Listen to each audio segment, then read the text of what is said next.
अस्सलाम वालेकुम स्टूडेंट्स, कैसे हैं आप सब।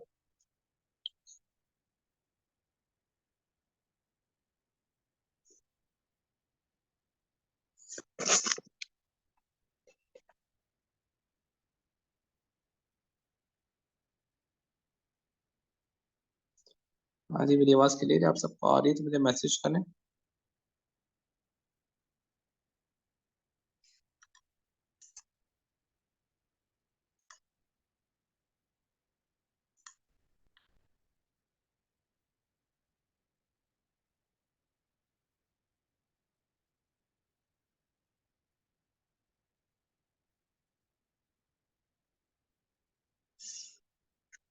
अच्छा जी, लास्ट क्लास के अंदर मैंने आपको आई थिंक स्ट्रेटेजी सारी क्लियर कर दी थी। 5 एड सेट, और हर एड सेट के अंदर 3 क्रिएटिव, 3 एड। याद है आप सबको।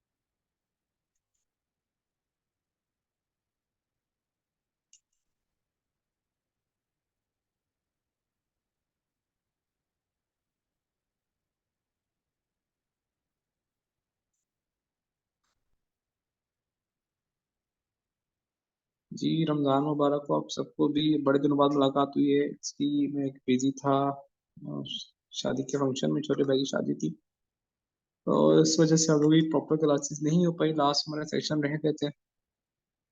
फेसबुक की जो भी प्रॉपर स्ट्रेटेजीज मैं आपको बता दिया था, और उसको एनालाइज कैसे करना है ये भी आई थिंक मैंने आपको बता दिया था।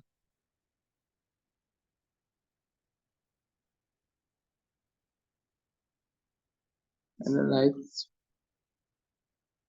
फेसबुक कैंपेन को कैसे एनालाइज करते हैं मैंने आपको क्लियर कर दिया था ना स्टूडेंट्स।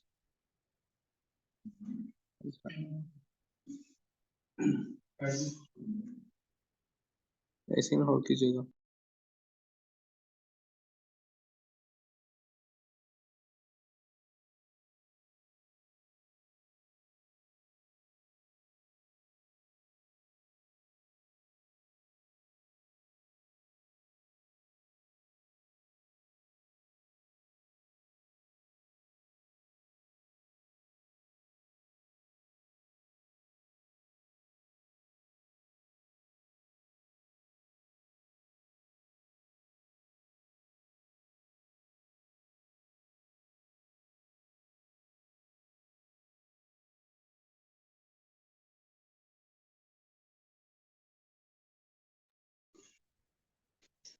जी स्टूडेंट्स। अच्छा, कंपेन को एनालाइज कैसे करना है ये मेथड मैंने आपके साथ शेयर कर दिया था।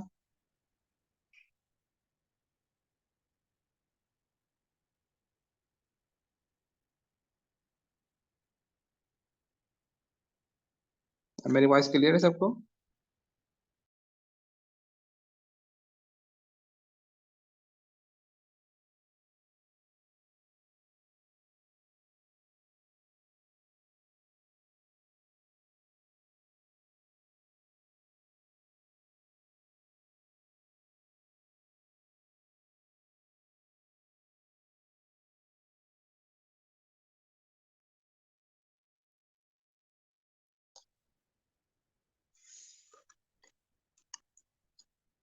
ओके स्टूडेंट्स, लास्ट क्लास के अंदर मैंने आपको बताया था कि कंपेन को एनालाइज कैसे करना है, सीटीआर कितना होना चाहिए, सीपीसी कितना होना चाहिए, कौन कौन से मैट्रिक्स को आप फॉलो करते हैं, किसको आप देखते हैं।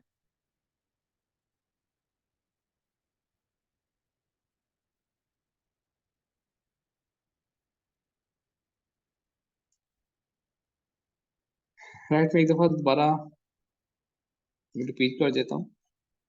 आपने कैंपेन चला दी, टेस्टिंग कैंपेन।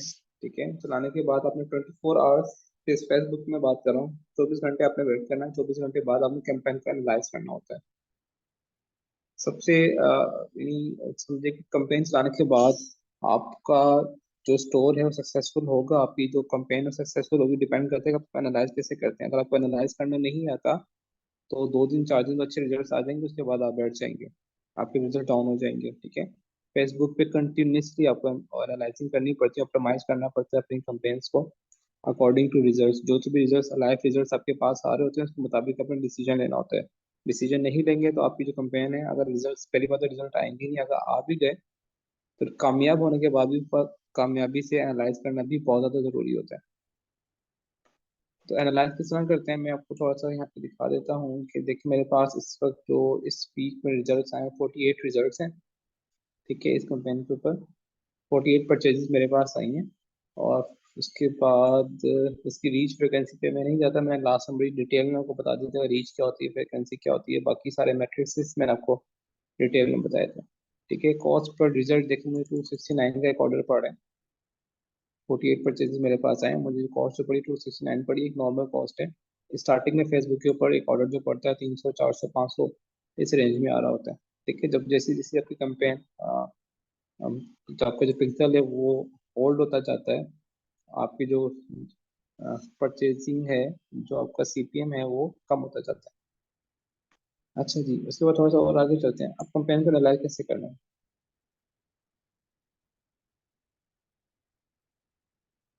सबसे पहले आपको देखना है सीपीसी, आपको कॉस्ट पर लिंक लिख जो आपको कॉस्ट आ रही है कितनी आ रही है।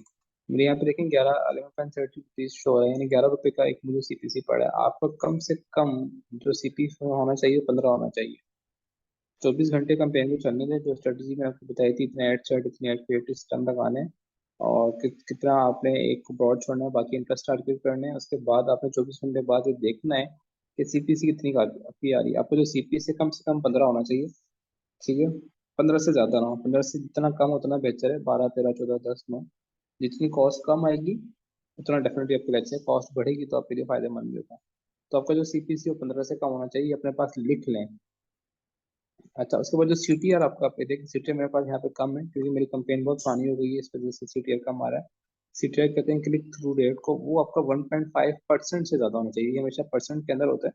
100 लोगों ने देखा तो ये उसकी परसेंटेज बताएगा, 1000 लोगों ने देखा तो उसकी परसेंटेज बताएगा, 10,000 लोगों ने देखा तो ये उसकी परसेंटेज बताएगा।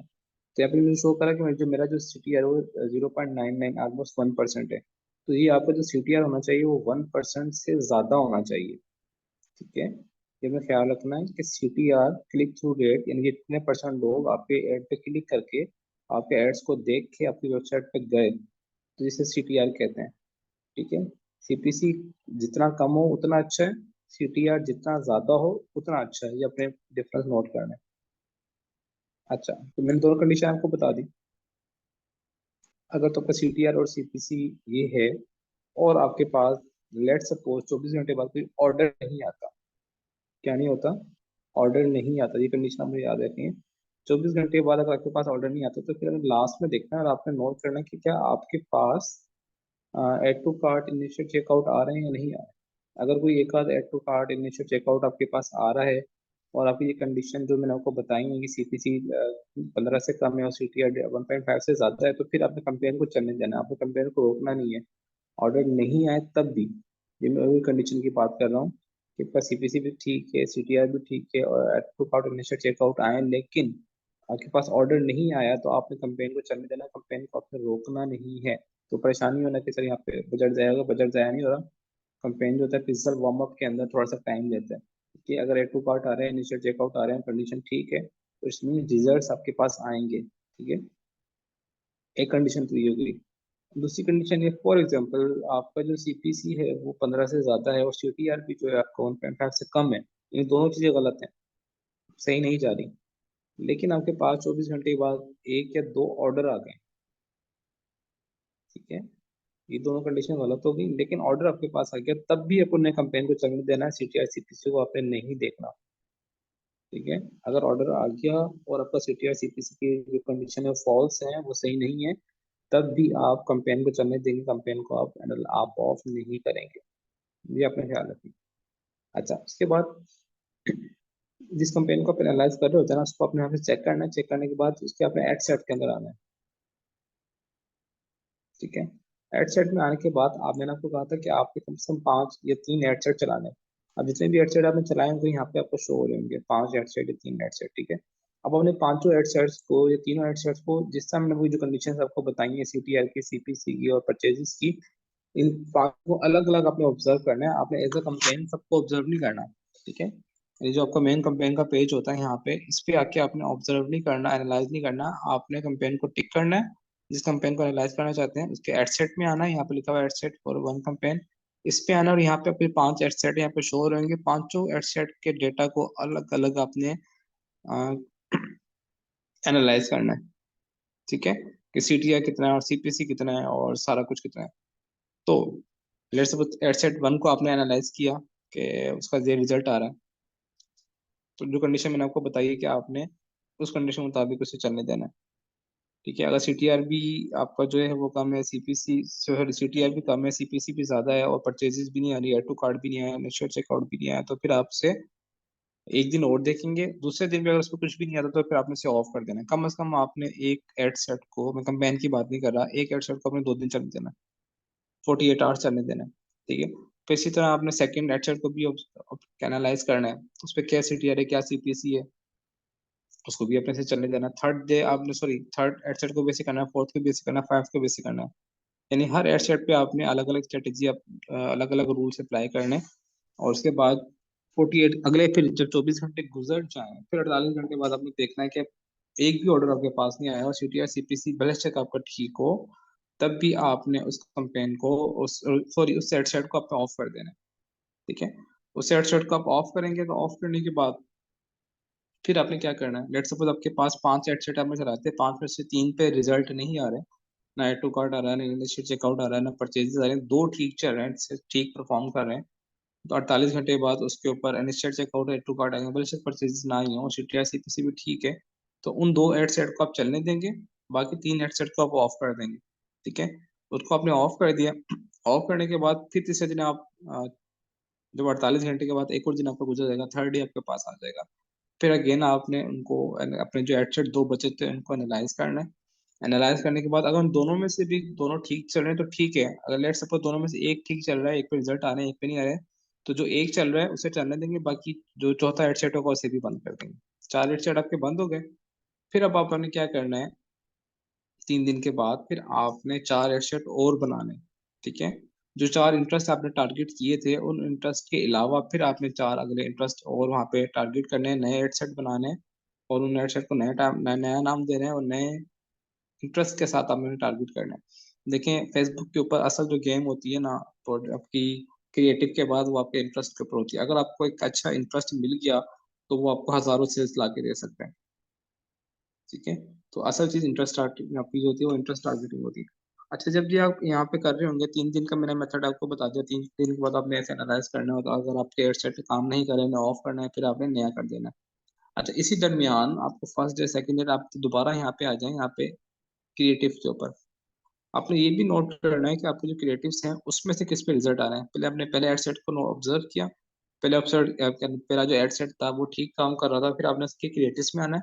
क्रिएटिव में आने के बाद फिर आपने जो क्रिएटिव है, क्रिएटिव में आपको बताया था ना आपने, कम से कम 3 क्रिएटिव एक एड सेट के अंदर रखने हैं। ठीक है, 3 क्रिएटिव रखेंगे तो आपको जो कंपेन है सक्सेसफुल चलेगी। क्रिएटिव में आना, फिर आपने यहाँ पे आके उसको देखना है कि उसके ऊपर आपका जो क्या नाम है CTR वो कितना आ रहा है। अगर वो उसके ऊपर सेल्स आ रही है, CTR उसके ऊपर अच्छा आ रहा है, दूसरी वीडियो पे नहीं आ रहा है, तीसरी वीडियो पे नहीं आ रहा, तो फिर आपने उन 2 वीडियोस को ऑफ कर देना है। ठीक है, अगर बाकी 2 वीडियो काम नहीं कर रही तो आपने क्या करना है, उन वीडियोस को फिर आपने ऑफ कर देना है, ताकि आपके पास फिर एक वीडियो फाइनल हो जाए। तो 3 दिन के बाद आपको पता चल जाएगा कि यार ये जो वीडियो है, क्रिएटिव 1 है, क्रिएटिव 2 है, क्रिएटिव 3 अच्छा परफॉर्म कर रहा है, बाकी क्रिएटिव अच्छे परफॉर्म नहीं कर रहे। तो अब 3 दिन के बाद अब जब दोबारा इंटरेस्ट टारगेटिंग करेंगे तो आप फिर आपने वही एक जो क्रिएटिव आपका सक्सेसफुल था, जो कामयाब था 3 दिनों में, आपने बस उसी को टारगेट करना है। बस आपने उस एड सेट के अंदर एक ही वीडियो रखनी है, फिर आपने बाकी 2 वीडियोस नहीं रखनी। ठीक है, तो यहाँ पे आपका क्रिएटिव भी फाइनल हो जाएगा 3 दिन के अंदर, आपका जो है वो एड से इंटरेस्ट भी फाइनल हो जाएंगे। ठीक है, अगर तीनों वीडियोस ठीक चलेंगे, तीनों पे अच्छे रिजल्ट आने, आप तीनों को चलने गए, क्योंकि कम से कम एक एड सेट के अंदर 2 वीडियोस होनी चाहिए। अगर 2 वीडियोस नहीं होती तो आपकी जो वीडियो है वो 10 दिन बाद या 15 दिन बाद या 20 दिन बाद आपको जो फेसबुक है वो क्रिएटिव फटीग का एरर दे देता है। क्रिएटिव फटीग के अंदर क्या होता है कि फेसबुक कहता है भाई, जब क्रिएटिव फटीग लिखा हुआ आ जाता है कि आपकी जो वीडियो बहुत ज़्यादा लोगों ने देख ली है, बहुत दफ़ा देख ली है, तो आप इसे चेंज करें, आपकी सेल्स ऑटोमेटिक डाउन हो जाती हैं। अगर 1 वीडियो है आपके पास, अगर 2 वीडियो है तो फिर आपके पास क्रिएटिविटी का एरर नहीं आएगा फेसबुक की तरफ से। तो इस तरह आपने कैंपेन को एनालाइज़ करना है, ठीक है? फिर ये आप 7 दिन सन कैंपेन को चलने दें, 7 दिन के बाद अगेन आप फिर वही प्रोसेस रिपीट करें जो मैंने आपको बताया है। और आपका अगर लेट्स सपोज़ 7 दिन के बाद दोबारा आपने इंटरेस्ट टेस्ट टेस्ट कर ली है और आपके पास सिर्फ़ 1 या 2 इंटरेस्ट ऐसे थे जिन पे सेल्स आ रही हैं, आ रही थी। अब बस इन 1 या 2 को चलाएँ, उनको पे चलने दें फिर आप, ठीक है? और उन्हीं पे आप काम करते रहें, उन्हीं की वीडियोज़ को और चीज़ों को एनालाइज़ या ऑप्टिमाइज़ करते रहें। बस आपने ये ख्याल रखना है कि आपके पास लर्निंग लिमिटेड का एरर ना आए। जहाँ पे लर्निंग लिमिटेड का एरर आ गया, आफ्टर 1 वीक 1 हफ्ते बाद या 10 दिन बाद फेसबुक दे देता है, तो वो आपका जो एड सेट होगा ऑटोमेटिक डाउन हो जाता है, उसपे सेल्स कम हो जाती है। तो फिर मैंने आपको मेथड पहले दिन बता दिया था कि लर्निंग लिमिटेड है, तो फिर आपने क्या करना है कि एड सेट को डुप्लीकेट करना है और उसका बजट सेम रहने दें या बजट बढ़ा दें। इस तरह आपने ये 24 घंटे बाद हर दफ़ा डेली बेसिस पे अपनी कैंपेन को एनालाइज़ करना होता है कि क्या आपके रिजल्ट्स आ रहे हैं, ठीक है? तो 7 दिन के बाद आपके पास 1 या 2 इंटरेस्ट आ जाएँगे, उसके साथ बस आप खेलें हर हफ्ते। अच्छा, चलें हर चीज़ फाइनल हो गई, इंटरेस्ट भी आपका फाइनल हो गया, एक अच्छा इंटरेस्ट आपको मिल गया, ठीक है? और अच्छी वीडियोज़ भी आपको 1-2 मिल गई, तो फिर आपने क्या करना है, फिर आपने इसको स्केल अप कैसे करना है? स्केल करने का रूल मैं आपको बता देता हूँ, सिंपल से 2 रूल्स होते हैं, ठीक है? इसे हम एक हॉरिज़ॉन्टल स्केलिंग कहते हैं, एक वर्टिकल कहते हैं, दोनों में फ़र्क क्या होता है? एक तो तरीका ये कि आपको लेट्स सपोज़ परचेज़ेज़ आपके पास आ रहे हैं, ऑर्डर्स आपके पास आ रहे हैं, कैंपेन आपकी सक्सेसफुल है, तो बजट कैसे बढ़ाएँ? ऐसा नहीं होता कि अगर लेट्स सपोज़ 500 बजट है, तो अगले दिन आप उसे 1000 कर देंगे, तो आपकी आपकी सेल ज़्यादा आएँगी, ऐसा नहीं होता, ठीक है? आपने अगर बजट को अपनी इसके क्या कैंपेन को आपने स्केल अप करना है, आपने बजट बढ़ाना है, आप चाहते हैं कि आपके पास डेली 5 ऑर्डर आ रहे हैं, तो डेली आपके पास 10 ऑर्डर आए हैं, तो फिर आपको स्केल कैसे करेंगे? तो स्केल अप का तरीका ये होता है कि आप डेली बेसिस पे और मैक्सिमम आपने जो बजट बढ़ाना है वो 200 बढ़ा सॉरी 20% बढ़ाना है। अगर 1000 का बजट है तो आप उसे 1200 कर दें अगले दिन, उससे अगले दिन आप 1400 कर दें, 20% करके आप बढ़ा सकते हैं। या फिर ये होता है कि 3 दिन के बाद आपने जो बजट होता है, जो भी कैंपेन आपकी चल रही है 3 दिन के बाद उसका डुप्लीकेट करें और डुप्लीकेट करने के बाद उस एड सेट पे जिसका बजट 1000 था उसे 2000 कर दें, ठीक है? जो पिछला एड सेट चल रहा था उसे आपने नहीं छेड़ना, जो अगला एड सेट था उसे आपने डुप्लीकेट कर देना है। ठीक है? ये स्केलिंग का तरीका होता है। या तो आप 3 दिन के बाद बजट डबल कर दें, एडसेट को डुप्लीकेट करके या फिर उसी एडसेट के ऊपर आप 20% डेली बेसिस पे बजट अपना बढ़ाते रहें। डेली बेसिस पे बढ़ा लें या 3 दिन बाद बढ़ा लें। जितना आप अफ़ोर्ड कर सकते हो उस हिसाब से आप अपना बजट बढ़ाते रहेंगे। जब आपके पास ऑर्डर आ रहे होते हैं तो आई थिंक बजट बढ़ाना इतना बड़ा इश्यू नहीं होता। वो आप ईज़िली अपना बजट को इंक्रीज़ कर सकते हैं। ठीक है? अब यहाँ तक आपकी कन्फ्यूज़न है, कोई क्वेश्चन है तो मुझसे पूछ लें, फिर मैं आपको आगे गाइड करता हूँ।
सैटरडे सैटरडे हाँ सैटरडे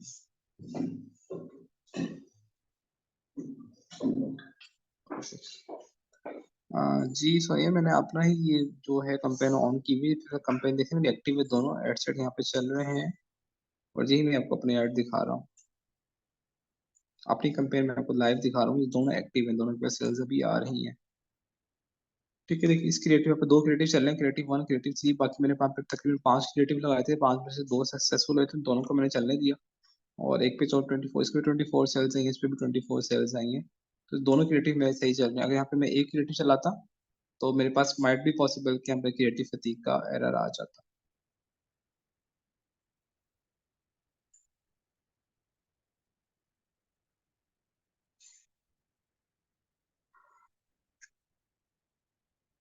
ठीक है, यहाँ तक आई होप क्लियर हो गया होगा। अच्छा, ये दोनों फेजेस क्लियर हो गए। टेस्टिंग फेज से आप एक हफ्ते बाद निकल जाएंगे। टेस्टिंग फेज के बाद आपने स्केल करना है, स्केल अप का मैंने आपको मेथड बता दिया किस तरह आप स्केल करते हैं। थर्ड एक और स्टेज आता है कि आप यहाँ पर आप कस्टम ऑडियंस यूज करते हैं, आप का लुक लाइक ऑडियंस यूज करते हैं। तो वो custom audience, look like audience अभी मैं अपने यहाँ पे गाइड नहीं कर सकता, क्योंकि अभी आपकी जो कंपेन्स होंगी वो बिल्कुल स्टार्टिंग में होगी। ऑर्डर्स कब होंगे, कम से कम आपके पास 100-200 ऑर्डर्स हों, तो फिर आप जो होते हैं वो लुक लाइक ऑडियंस या कस्टम ऑडियंस बना सकते हैं। उससे पहले आपकी कस्टम ऑडियंस या लुक लाइक ऑडियंस नहीं बनती, तो एक वो हाई टाइप का जो होता है ना वो काम होता है। तो वो मैं आपको गाइड कर दूंगा, फिलहाल उसकी जरूरत नहीं है। अभी आपने जस्ट टेस्टिंग फेज पे काम करना है, स्केलिंग पे काम करना है। ये आप 2 माह बाद, 3 माह बाद जाके आपकी जो होता है वापस लेवल पे पहुंचते हैं कि आप लोकल लाइक ऑडियंस बनाए या फिर कस्टम ऑडियंस बनाए। और मैं आपको मजे की बात बताऊं, जब आप लोकल लाइक ऑडियंस पे काम करते हैं, कस्टम ऑडियंस पे काम करते हैं, तो एक तो आपका सबसे बड़ा फायदा ये होता है कि आपके परचेजेस की जो कॉस्ट होती है बहुत कम हो जाती है। ठीक है, और दूसरा फायदा ये होता है कि आपके पास सेल्स बहुत ज्यादा बढ़ जाती है। और असल में जो मजा आता है ना काम करने का, वो तभी आता है जब आपके पास ये दोनों ऑडियंस बढ़ जाए, बन जाए, कस्टम ऑडियंस और लोकल ऑडियंस। ठीक है, तो मैंने आपको बताया था। वैसे इसके अलावा आपको कोई कंफ्यूजन हो तो आपको मैंने कहा था कि शायद ये कोर्स हमारा एंड हो जाए, लेकिन इसके बाद भी आप जो मेरा ग्रुप है वो ज्वाइन कर सकते हैं। तो जो भी क्यूरीज हो, हमारे जो सीनियर्स हैं वो भी आंसर करते रहते हैं, 24 आवर्स ग्रुप ओपन रहता है, आप भी उसके अंदर सवाल अपने पूछ सकते हैं। ठीक है, अच्छा जी, अब उसके बाद हम बात करते हैं, चलिए ये सारी चीज़ें आपके पास हो गई क्लियर, कंपेन भी चला लिया, ऑर्डर भी आ गया, ऑर्डर को मैनेज कैसे करते हैं, हम ऑर्डर मैनेजमेंट की भी बात कर लेते हैं। जब आपने काम कर लिया ये, अगर तो आपके पास लेट सपोज ड्रॉप शिपिंग के ऑर्डर आ रहे हैं, आप एचएचसी के साथ, एएनएच के साथ, जू ड्रॉप शिपिंग के साथ, किसी के साथ भी काम कर रहे हैं, तो अगर आप ड्रॉप शिपिंग कर रहे हैं तो जो ऑर्डर आपके पास आएगा, आप अपने ऑर्डर की डिटेल उठा के डिटेल को कॉपी करेंगे, वहाँ पे आके एक एक ऑर्डर करके पेस्ट कर देंगे वहाँ पे एचएससी के ऊपर या जू ड्रॉप शिपिंग के ऊपर। जैसे मैं आपको रिकमेंड करूंगा, आजकल जो जू ड्रॉप शिपिंग है ज़्यादा बेस्ट काम कर रही है एचएससी से ज़्यादा। उनके रेट भी मुनासिब है और वो कोरियर भी उनकी अच्छी है, तो आप उस पर ज़्यादा काम कीजिएगा ड्रॉप शिपिंग करनी है तो। अदरवाइज मैं रिकमेंड नहीं करता। तो आपने लेट्स एक के पास के पास एक ऑर्डर आया, आप जू ड्रॉप शिपिंग पे जाएंगे, वहाँ पे उनका ऑर्डर का पेज होगा, वो ओपन करेंगे, वहाँ पे कस्टमर की डिटेल डालेंगे। ठीक है, और उनको बताएंगे कि भाई इस कस्टमर से आपने 1500 लेने या 2000 लेने, जितने भी लेने, तो वो उनसे उतने पैसे लेंगे, अपना अपनी प्राइस कट कर लेंगे, बाद में एक हफ्ते बाद या 14 दिन बाद वो आपको प्रॉफिट रिटर्न कर देते हैं। ठीक है, ये था, इस तरह आपने ड्रॉप शिपिंग में करना है। ड्रॉप शिपिंग में ऑर्डर को मैनेज करना शायद इतना बड़ा इशू नहीं होता, क्योंकि हर चीज़ वो कोरियर खुद हैंडल कर रही होती है। अच्छा, जब ऑर्डर आपके पास आ जाए, तो ऑर्डर आने के बाद शॉपिफाई में सबसे बड़ा इशू ये आता है कि रिटर्न और कैंसिलेशन का होता है। आपने ऑर्डर को कंफर्म लाजमी करना है। जैसे ऑर्डर आपके पास आए, तो ऑर्डर आने के बाद या आपने तकरीबन 5 से 6 घंटे बाद, कम से कम 5-6 घंटे बाद आपने कस्टमर को कॉल करनी है। आपने उन्हें कहना है कि सर आपका ऑर्डर आया था, हम वो ऑर्डर आपको भिजवा रहे हैं। ठीक है, और इंशाल्लाह 2 से 3 दिन में आपको मिल जाएगा। आपने उससे बताना, वो आपको कहेगा जी ठीक है, और आपने फिर उससे कहना सर आपने जो एड्रेस लिखवाया था एक दफ़ा मुझे दोबारा कंफर्म कर दें, वो आपको दोबारा अपना एड्रेस बता देगा। अगर उसके एड्रेस में शॉपिफाई पे आपका ऑर्डर आया होगा, अगर एड्रेस में कोई चीज़ मिसिंग है, लाइक वहाँ पे हाउस नंबर नहीं है, मोहल्ला मोहल्ले का नाम नहीं लिखा, या एरिया का नाम नहीं लिखा, या घर के करीब में मशहूर जगह नहीं लिखी, तो आपने उससे पूछना है कि सर काइंडली मुझे अपना हाउस नंबर बता दें। वो कहेगा सर हाउस नंबर हमारे एरिया में तो हाउस नंबर होते नहीं है, पाकिस्तान के बहुत सारे एरियाज ऐसे हैं मिडिल क्लास जहाँ पे हाउस नंबर नहीं चलते। तो उन्हें आप कैसे अपने घर के करीब कोई मशहूर जगह बता दें, मोहल्ले का नाम बता दें, एरिया का नाम बता दें, घर के करीब कोई गवर्नमेंट स्कूल या प्राइवेट स्कूल का नाम बता दें, या मस्जिद का नाम बता दें, तो वो आपको बता देगा कि मेरे घर के करीब मशहूर जगह ये है। तो आप उससे आपका पार्सल डिलीवर होने के चांसेस बढ़ जाते हैं। देखिए सबसे बड़ी बात में जो सरदर्द आपके पास आनी है, ये सब कुछ करने के बाद वो यही यानी कि आपके ऑर्डर मैनेज नहीं होना या ऑर्डर कैंसिल हो जाने। वो कैंसिल इसलिए होते हैं ताकि आपके पास जो एड्रेसेस होते हैं प्रॉपर नहीं होते हैं। सो आपने कस्टमर से लाजमी उसका एड्रेस कंफर्म करना है, कंफर्म करने के बाद फिर आपने 5-6 घंटे बाद उसे कॉल करनी है, और फिर आपने इसका एड्रेस कंफर्म करना, थैंक यू सो मच करके आपने इसका ऑर्डर फिर आपने प्लेस करना है जो ड्रॉप शिपिंग। अच्छा, फिर योगा अगर लेट सपोज 10 ऑर्डर भी अगर आते हैं, तो वो 10 में से जो होता है कि फोन के ऊपर ही कुछ लोग होते हैं वो 2-3 ऑर्डर वैसे कैंसिल कर देते हैं, नहीं जी गलती से ऑर्डर हो गया, छोटे बच्चे ने कर दिया था, भाई ने कर दिया था, हमें ऑर्डर नहीं चाहिए, तो फोन पे कैंसिल कर देंगे। तो जो लोग फोन पे ऑर्डर कैंसिल कर देते हैं ये उनकी नेकी है, बहुत अच्छी बात है, फोन पे ऑर्डर कैंसिल कर दिया। अगर फोन पे कैंसिल ना करें और ऑर्डर उनके पास चला जाए फिर वो वापस करें तो हमें बहुत ज्यादा नुकसान होता है। नुकसान क्यों होता है? फिर जो कोरियर कंपनीज होती हैं वो आपको रिटर्न के पैसे चार्ज करती हैं। ठीक है, उनको मतलब नहीं होता कि उन्होंने उनका ऑर्डर पहुंचा, आपका ऑर्डर पहुंचा नहीं पहुंचा, कस्टमर रिसीव नहीं किया, वो आपसे पैसे चार्ज करेंगे जो भी 200-250 जो होता है पर हेड के चार्जेस होते हैं। ठीक है, तो एड्रेस हमने लाजमी कंफर्म करना है। अच्छा, कुछ स्टूडेंट गलती क्या करते हैं, जैसे ही ऑर्डर आता है फौरन कंफर्म कर लेते हैं, फौरन कॉल आपने नहीं करनी। अगर फौरन कॉल आप करेंगे तो वो जो उस वक्त आपका कस्टमर होता है, क्लाइंट होता है, वो आपके बाइंग मूड के अंदर होता है। ठीक है, वो उस वक्त तो हाँ कर देगा, लेकिन जो उसके बाद घंटे 2 घंटे बाद से डिफरेंट उसे एड्स नजर आते हैं, बाकी लोगों की प्रोडक्ट भी नजर आती है, सेम प्रोडक्ट बेच बेच रहे होते हैं, आपने 1500 की बेची है, उसे 1200 में मिल रही होती है, तो ऑटोमेटिक क्या करता है, वहाँ वहाँ से ऑर्डर कर देता है। आपका जो ऑर्डर होता है या तो आपका फोन कॉल रिसीव नहीं करता, या अगर आपका ऑर्डर डिस्पैच हो गया तो वो आपको रिसीव नहीं करता। तो आपने 5-6 घंटे बाद या 7 घंटे बाद उसे कॉल करना है, ताकि अगर वो उसका माइंड चेंज होता है तो अच्छी बात है, फोन पे मना कर दे, बाद में आपको वो पार्सल रिटर्न ना करे। ठीक है, तो अच्छा, एक तो ये, दूसरा आपने फोन करने के बाद उनको यही कहना है कि आपका ऑर्डर हम भिजवा रहे हैं, अपना एड्रेस कंफर्म कर दें। आपने कभी भी उनसे ये नहीं कहना, अक्सर मैंने देखा है यहाँ पे जो मेंटोर्स होते हैं यूट्यूब पे या बाकी जगहों पे कह रहे होते हैं कि आपने पहुंचना सर आपका ऑर्डर कंफर्म है, आपको भेज दें। आपने उससे ये नहीं पूछना कि सर आपका ऑर्डर कंफर्म है। अगर आपने उससे ये पूछा कि सर आपका ऑर्डर कंफर्म है, जिस मीन के आपने उसे चॉइस दे दी कि वो ना भी कर सकता, हाँ भी कर सकता, वो सोचेगा उसी वक्त के यार पता नहीं कैसी होगी कैसी नहीं होगी, 2 नंबर चीज ना हो, प्राइस ज्यादा ना हो, तो वो आपको मना कर सकता है। ठीक है, मैं को साइकोलॉजी की एक टिप बता रहा हूँ, ये ह्यूमन की साइकोलॉजी होती है। जब उसे ऑप्शन देते हैं कि यस या नो का, तो फिर यस या नो के बारे में सोचता है, तो आपने यस या नो का ऑप्शन देना ही नहीं है। आपने जस्ट उसे ये कहना है सर आपका ऑर्डर आया था, हम आपको भेज रहे हैं, अपना एड्रेस काइंडली कंफर्म कर दें। तो सिंपल वो आपको श्योर होगा या वाकई में ये लोग भेजना और सीरियस है। जब उसे आप भेज दें, आप ऑर्डर कंफर्म कर लें, फिर कंफर्म करने के बाद आपने क्या करना है कि उसी वक्त आपने ऑर्डर प्लेस करना है जूट और शिपिंग के ऊपर, और फिर आपने उससे व्हाट्सएप पे मैसेज कर देना, सर ये आपका ट्रैकिंग नंबर है, ट्रैकिंग नंबर उसी वक्त आ जाता है, ये आपका ट्रैकिंग नंबर है, इंशाल्लाह 2 से 3 दिन में पार्सल आपको रेडर आपके पास पहुंच जाएगा, और आपको नए नंबर से कॉल करके काइंडली आप उसे पिक कर लीजिएगा। या आप उसे फोन पे भी कह सकते हैं या आप उसे मैसेज में भी कह सकते हैं। जब उसे मैसेज कर देंगे तो कंफर्म हो जाएगा वाकई में 2-3 दिन में मेरा पार्सल पहुंच जाएगा, मैंने उतने पैसे पे करने हैं, तो वो उसे रिसीव भी कर लेगा। तो एक अच्छा एक तरीका होता है कस्टमर से इन टच रहने का। अगर आप कस्टमर के साथ इन टच हैं तो आपके बहुत ज्यादा मैक्सिमम चांसेस होते हैं कि आपका जो पार्सल होगा वो रिटर्न नहीं होगा। ठीक है, तो ये चीजें बहुत ज्यादा मैनेज करती हैं। अब ये सारी मैंने बातें की थी ड्रॉप शिपिंग पे। अगर आपने व्हाइट लेबल करना है तब भी आपने कॉल कंफर्मेशन का तो यही प्रोसेस है जो मैंने आपको बताया। आप ड्रॉप शिपिंग करें या व्हाइट लेबल करें, दोनों में प्रोसेस सेम होता है। अगर आप ड्रॉप शिपिंग कर रहे हैं तो फिर आपको क्या करना पड़ता है, आपको कोरियर कंपनी के साथ अकाउंट खुलवाना पड़ेगा। ठीक है, कोई भी घर के करीब ना भी हो, इससे कोई फर्क नहीं पड़ता, लेकिन जो भी कुरियर आपके सिटीज के अंदर है, अगर आप बड़े शहरों में तो आपको अवेलेबल हर कुरियर कंपनी मिल जाएगी, छोटे शहरों में तो शायद हो सकता है यहाँ पे ज्यादातर कुरियर कंपनीज ना हो। तो जो भी कुरियर कंपनी आपके सिटी के अंदर मौजूद है, आपने वहाँ पे जाके उनके ऑफिस में, अगर ऑफिस में नहीं तो ऑनलाइन नंबर आजकल मौजूद होते हैं, ऑनलाइन आपका सीओडी अकाउंट खुल जाता है। आपने कुरियर कंपनी के अंदर सीओडी अकाउंट ओपन करवाना है, और सीओडी अकाउंट ओपन करवा लेंगे, फिर क्या होगा, आप उन्हें अपनी डिटेल देंगे, स्टोर का नाम बताएंगे, लिंक देंगे, उनकी अगर कोई पोर्टल है उनका उसके साथ इंटीग्रेट करेंगे, तो आपको सारा प्रोसेस कैसे होता है वो खुद आपको गाइड करेंगे। आपने परेशानी होना कि कैसे इंटीग्रेट करते हैं क्या होता है, वो सारा कुछ आपको बताएंगे, ऐसे ऐसे करना है। मैं जैसे आपको गाइड कर रहा हूँ। तो किसी भी कोई कंपनी, टीसीएस हो गया, पोस्टेक्स हो गया, लेपर्ड हो गया, पोस्टेक्स हो गया, किसी भी कोई कंपनी में अकाउंट ओपन करवा लें, और वहाँ पे अपना सीओडी अकाउंट ओपन करवाएं। सीओडी अकाउंट ओपन करने से क्या होगा, जब भी ऑर्डर आपके पास आएगा, ऑर्डर आपने कंफर्म किया, कंफर्म करने के बाद आपने क्या करना है, उस ऑर्डर का एक प्रिंट आउट निकालना है। प्रिंट आउट निकलता है, शॉपिफाई से भी निकल जाता है, जिस कोरियर कंपनी के साथ काम करें उनके पोर्टल पे भी ऑप्शन आता है प्रिंट का। जब आप बुकिंग करते हैं तो बुकिंग के बाद प्रिंट आउट निकलता है, प्रिंटर का होना आपके पास जरूरी है अगर आप वाइट लेबल कर रहे हैं। अगर प्रिंटर नहीं है तो फिर आपको मोहल्ले से या कहीं से प्रिंट आउट निकालना पड़ेगा, आई थिंक 5-7 रुपए की कॉपी आपको पड़ती है, वो आपको ये एक्सपेंस करने पड़ेंगे। तो प्रिंट आउट आपने निकालना है, उस प्रिंट आउट को निकाल के फ्लायर्स आपके पास होने चाहिए, फ्लायर्स आपने पहले से बाय कर लेने। कोरियर कंपनीज के पास भी होते हैं, मार्केट से भी मिल जाते हैं, वो फ्लायर्स आप बाय कर लें अपने प्रोडक्ट के हिसाब से। अगर छोटी प्रोडक्ट स्मॉल फ्लायर होता है, अगर बड़ी प्रोडक्ट है तो मीडियम फ्लायर्स होता है, वो फ्लायर्स आप मार्केट से मंगवा लें पहले से। ठीक है, तो फ्लायर आपने मंगवा लिया, फ्लायर्स के अंदर आपने प्रिंट आउट निकाला, उसको आपने प्रिंट के अंदर डाला, उसमें सारा कुछ नाम एड्रेस हर डिटेल में मेंशन होती है, आपने कुछ भी नहीं लिखना।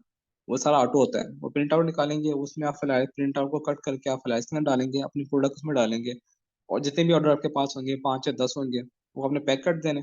पैक करने के बाद आपके पास CSR का उसका नंबर होगा, कोरियर वालों का, आपने उन्हें कॉल करनी है, राइडर अपना भेज दे मेरे पार्सल रेडी है।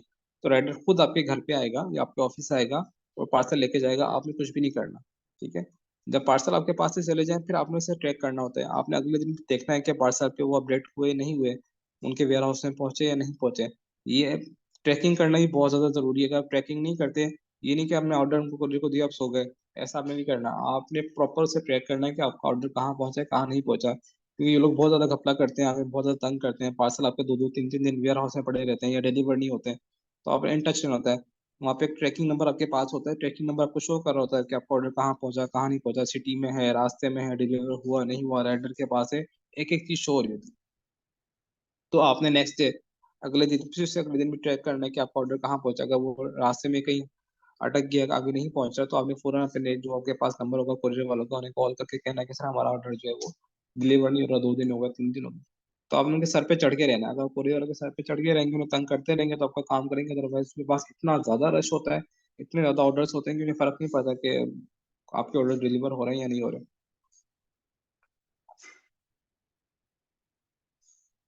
तो ये आप एक चीज का ख्याल रखना है, इससे हमको ऑर्डर मैनेजमेंट होता है। किस कुरियर कंपनी के साथ आप काम करेंगे, मैं रिकमेंड ये करता हूँ कि आजकल जो अच्छी काम करी है पोस्टेक्स कंपनी, वो अच्छी काम कर रही है, पोस्टेक्स के साथ कर सकते हैं। TCS का काम अच्छा है, नोट उनका बहुत बड़ा नेटवर्क है, लेकिन TCS का जो नेटवर्क बहुत बड़ा है, लेकिन वो तंग बहुत ज्यादा करते हैं, और उनके रेट थोड़े से ज्यादा हाई है। ठीक है, आप MNP के साथ या पोस्टेक्स के साथ अकाउंट खुलवाने तो बेहतर है, लेपर्ड के साथ खुलवा लें। ये थोड़ी बड़ी कंपनी, मशहूर कंपनी तो अच्छा काम कर रही होती है। रेट्स आपने उनसे अच्छे लेना है। जो जितने भी कोरियर कंपनी वाले होते हैं, स्टार्टिंग में आपको रेट ज्यादा देते हैं। ठीक है, वो आपको रेट ज्यादा देते हैं। आपने बताना है कि हमारे पास डेली के ऑर्डर महीने महीने के 500 600 1000 ऑर्डर होंगे, तो हम मुनासिब रेट में आपको रेट कम दे देंगे वो। ठीक है, बाद में ऑर्डर ऊपर नीचे हो तो कोई फर्क नहीं पड़ता, लेकिन हम रेट्स उनसे अच्छे लेने हैं। तो इस तरह अपने ऑर्डर को मैनेज करना है। Got it. अब यहाँ तक कोई कंफ्यूजन है, कोई सवाल है तो मुझसे पूछें।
अच्छा, कोई भी प्रोडक्ट आपको चाहिए ना, आप सबको मैं कह रहा हूँ, व्हाइट लेबल या ड्रॉप शिपिंग तो आपको सप्लायर से मिलेगी। व्हाइट लेबल प्रोडक्ट आप चाहिए तो आप मुझे बता सकते हैं, मैं आपको अरेंज करवा दूंगा। ये पिक्चर पे एड्स ना चलेगा, पिक्चर पे रिजल्ट्स कम आते हैं। ठीक है, ज्यादा अच्छे जो रिजल्ट आते हैं वीडियो के ऊपर आते हैं, वीडियो पे। अच्छा, एक और बात, आपकी कंपेन कितनी सक्सेसफुल है ये आपकी वीडियोस पे डिपेंड करता है। अगर आपने क्रिएट कोई ऐसी वीडियो जो आप ऑलरेडी नेट पे चल रही हो, हज़ारों लाखों लोग उससे पहले से देख चुके हैं, वो वीडियो उठा के लगाएंगे तो आपके पास शेयर आने के चांसेस कम होंगे। कोशिश करें कि आप UGC खुद बना लें। ठीक है, वीडियो खुद बना लें, प्रोडक्ट घर पे मंगवाएं, उसका रिव्यूज दें अच्छा सा, लोग ज़्यादा ट्रस्ट करते हैं, अच्छे रिजल्ट्स आते हैं। आप नहीं बना सकते, आप कैमरा शाय हैं, तो आप मार्केट में लोग अवेलेबल हैं, आप उनसे मदद ले लें या उनको पे कर दें, वो पैसे चार्ज करते हैं और आपको वीडियो बना के दे देते हैं, ठीक है? आप बजाय इसके कि आप टेस्टिंग पे अपने पैसे ज़ाया करें, आप बेहतर है कि आप वीडियो बनवा लें अच्छी-सी किसी से या खुद बना लें और आप इसे चार्ज क्या नाम है, उसके ऊपर अपना एक कैंपेन चलाएँ, तो आपको रिजल्ट बहुत ज़्यादा अच्छे आएँगे, ठीक है? तो अगर आपको वीडियोज़ भी बनवानी है तो मुझे बताइएगा, मेरे पास लोग हैं जो काम करते हैं यूजीसी बनाने का, तो वो आपको बहुत अच्छी वीडियोज़ बना के दे देंगे। तो अक्सर इस लो शॉपिफ़ाई लोकल ई-कॉमर्स के अंदर अक्सर लोग जो फेल होते हैं, मैं कोई रीज़न बता देता हूँ सबसे लास्ट में। फेल होने की रीज़न ये होती है कि वो कंसिस्टेंट नहीं होते, ठीक है? और दूसरा उनके पास इतना दिल, जिगर, गुर्दा नहीं होता कि वो स्पेंडिंग करें, पैसे खर्च करते डरते हैं पाकिस्तानी अवाम। 1000-2000 का बजट हमारा लग जाए और सेल्स ना आए तो वैसे ही परेशान हो जाते हैं कि यार ये इतना लॉस हो गया हमारा। तो ये आपने काम नहीं करना। स्टार्टिंग में फेलियर्स आते हैं, बहुत ज़्यादा फेलियर्स आते हैं। अगर आपने फेलियर से घबरा के शॉपिफ़ाई छोड़ दिया तो फिर आप इसके अंदर कामयाब नहीं हो सकते। ये आपको थोड़ा पेशेंस के साथ काम करना पड़ता है, चीज़ें ऑब्ज़र्व करनी पड़ती है, एनालाइज़ करनी पड़ती हैं और थोड़ी-सी स्पेंडिंग करनी पड़ती है, ठीक है? तो आप अपने क्या नाम है वीडियोज़ के ऊपर, प्रोडक्ट के ऊपर ज़्यादा स्पेंड करेंगे तो अच्छे रिज़ल्ट्स आएँगे। लोग क्या करते हैं, वो स्टार्टिंग में ड्रॉपशिपिंग करना चाहते हैं, पैसे कम लेते हैं और ड्रॉपशिपिंग में फ़ायदा होने के बाद उल्टा उनको नुकसान हो जाता है। 98% 95% लोग जितनी बेसिक स्टूडेंट्स मेरे साथ उन्होंने काम किया, तो नो डाउट उनके ऑर्डर्स तो आ जाते हैं, ऑर्डर लाना कोई इश्यू नहीं, लेकिन वो प्रॉफिटेबल नहीं होते, इन द एंड उनको लॉस हो रहा होता है। जी, कोई सेलर अगर आपकी वीडियो कॉपी कर ले तो कोई इश्यू नहीं है, आप किसी की वीडियो कॉपी ना करें बस। अगर कोई वीडियो कॉपी करता है तो उसके रिजल्ट्स कम आएँगे, उसको नुकसान होगा, आपको नुकसान नहीं होगा।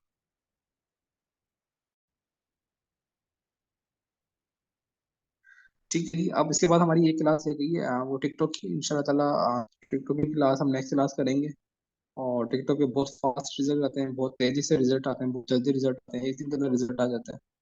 तो अगर उस पे हमने काम करना उस पे कर सकते हैं, बस उसका नुकसान ये है कि यहाँ पे रिटर्न कैंसलेशन ज़्यादा होती है, लेकिन ऑर्डर्स बहुत जल्दी आ जाते हैं। तो नेक्स्ट इंशाल्लाह हम टिकटॉक पे काम करेंगे।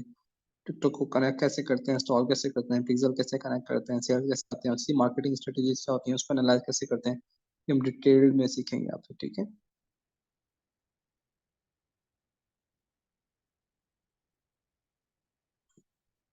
सोनिया, होलसेल मार्केट जो होती है वो हर शहर की अलग-अलग है ना, लाहौर की अलग है, कराची की अलग है, पिंडी की अलग है। तो आप जहाँ से भी आप लेना चाहें वो आप अपने शहर के हिसाब से उस होलसेल मार्केट में जाएँगे।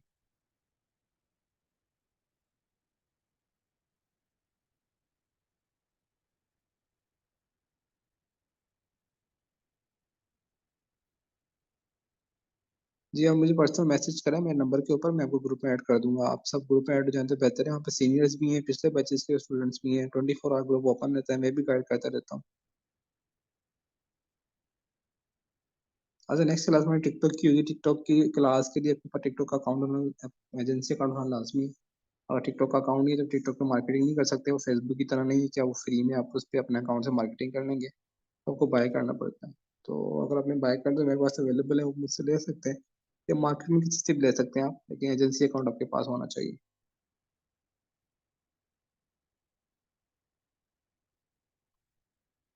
ठीक है जी, यहाँ तक फेसबुक की स्ट्रेटेजी हमारी क्लियर हो गई, ईच एंड एवरीथिंग मैंने आपको बता दी है। अल्लाह का नाम लेके स्टार्ट करें, पेशेंस के साथ काम करें, कंसिस्टेंसी के साथ काम करें, इंशाल्लाह रिजल्ट्स आपके पास आएँगे, ठीक है? और अगर कहीं पे प्रॉब्लम होती है, सबसे बेस्ट ऑप्शन ये है कि आप पहले खुद से कोशिश करें, उस क्वेश्चन का आंसर आपको मिल जाए। यूट्यूब के ऊपर हर चीज़ का आंसर मौजूद है, ठीक है? अब अगर हम इसमें होता है कि मेरे पास हज़ारों के हिसाब से स्टूडेंट मौजूद हैं, डिफरेंट ग्रुप्स के अंदर। अक्सर स्टूडेंट मुझे मैसेज कर रहे होते हैं, मैं रिप्लाई नहीं कर पाता, उसकी रीज़न यही होती है कि कम से कम मेरे पास इस वक़्त 2 से 3 हज़ार स्टूडेंट हैं जो ग्रुप में ऐड्स हैं। तो इन सब के इतने ज़्यादा मैसेजेस आ रहे होते हैं, तो वन बाय वन सबको रिप्लाई करना पॉसिबल नहीं होता। तो आप कोशिश करें, यूट्यूब पे हर चीज़ का सॉल्यूशन मौजूद है, ठीक है? आपको डोमेन कनेक्शन में इश्यू आ रहा है, पिक्सेल में इश्यू आ रहा है आपको कोई और इश्यू आ रहा है, कोई एरर सॉल्व नहीं हो रहा, आपने यूट्यूब पे लिखे, आपके पास उर्दू में वीडियोज़ आ जाएँगी, उसको देख के आप काम कर लें, ठीक है?